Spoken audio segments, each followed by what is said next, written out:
Thursday. It is August 18th. Yeah. I am on campus, obviously, here, and I am getting ready to start putting my stuff up on Blackboard. Blackboard, if you don't know what that is, it's a content delivery tool that some academic organizations use. There's also Canvas, and there's 2 or 3 different ones, I think, but we use Blackboard, and it's just a way to post content for students to have access to.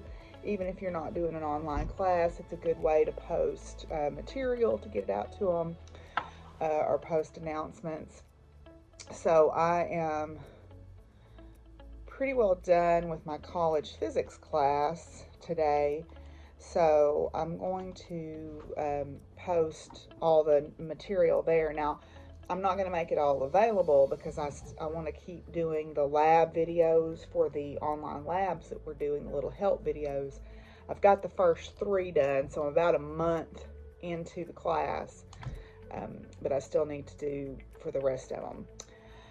So we have a meeting today at 2 o'clock over in the administration building for the Eclipse committee. I guess somebody finally listened to us and we said, hey, this is going to be a big deal. You know, we need to start planning for this. We don't need to wait till next year.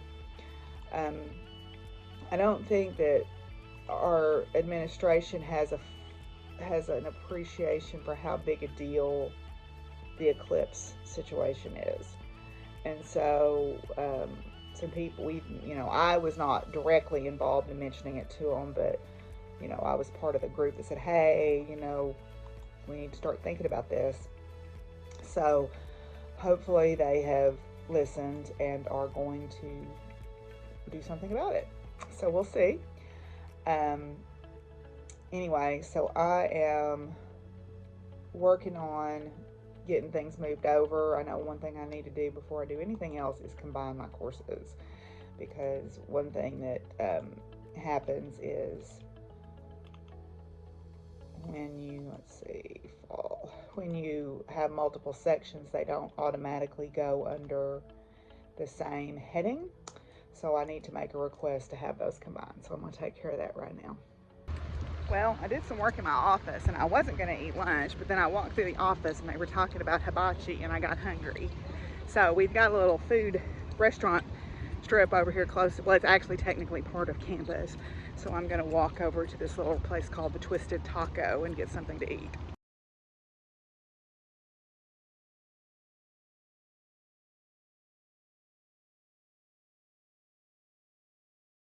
Well, I found a quilt pattern for my veggies. Someone was sweet enough to send me the fabrics for the vegetables. Now, this is a different one than what was posted online, but this is from the Ruby Star Society Pattern Company. I found it on the Moda website, and it's free, and it looks like there's 5 by 5, so it's 25 jars instead, and it's got all the cutting dimensions.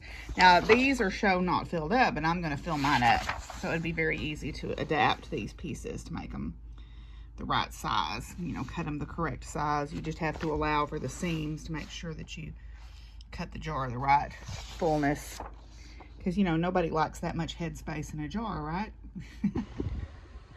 Well, we're done with the Eclipse meeting, and I think it'll be an interesting thing. I'm going to be at my house because my house is almost on the midline of the totality. The Eclipse is April the 8th, 2024 at about 1:30 in the afternoon. Hopefully it will be clear here. I'll have about 4 minutes of totality at my house. So y'all want to come hang out, you can bring a tent and stay in my horse pasture. So I'm going to go ahead and order myself a solar filter for my camera and get me some Eclipse glasses to give out to people that are at my place. So anyway, I'm headed to the house, so I'll check in with y'all in a little bit. Okay, well, I'm home. I've done my chores outside. Lucky is not feeling well. He's one of my oldest dogs. He is 12 this year. And he's feeling a little droopy today, so I'm a little concerned about him. Been keeping an eye on him. But I'm home. I'm going to do some reading and research for my book project. This is a book that I have had since it was first published. It was initially published in 2001.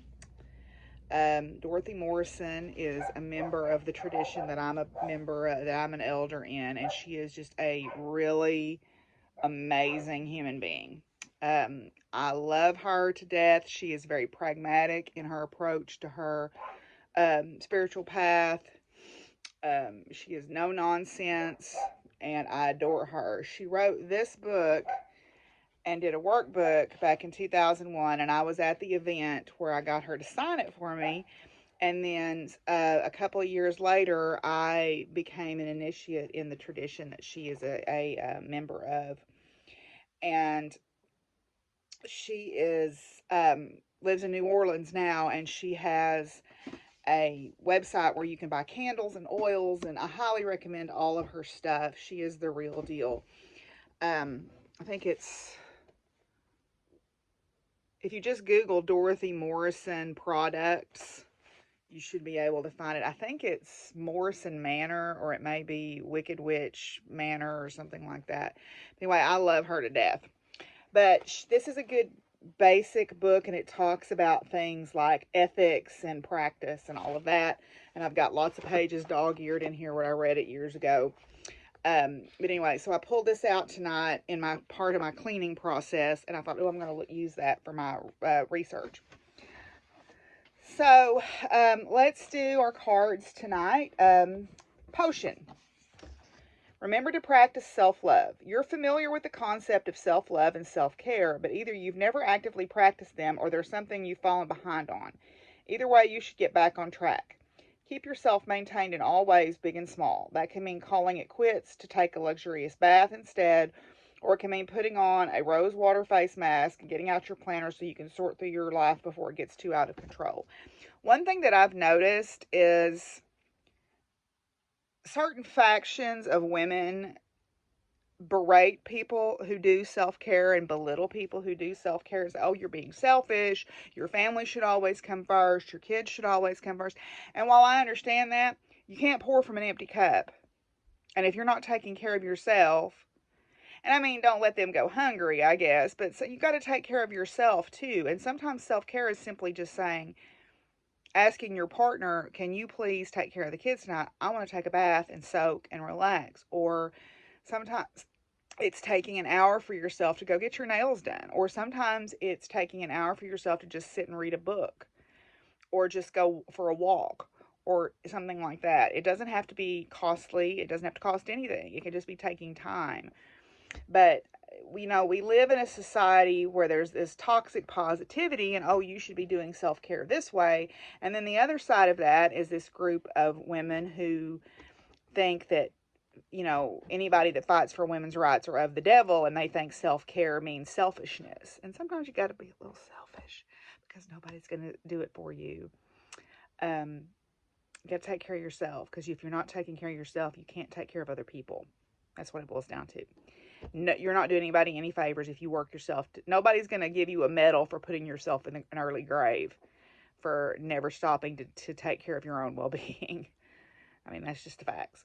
So self-care is important, even if it's just you're going to paint your toenails, or you're going to sit quietly and read a book for 30 minutes or something like that, or have a meditation, or have a Bible study if that's your thing. That's not my thing, but if that's your thing, taking time to do whatever centers you and grounds you and fills your cup back up. Self-care.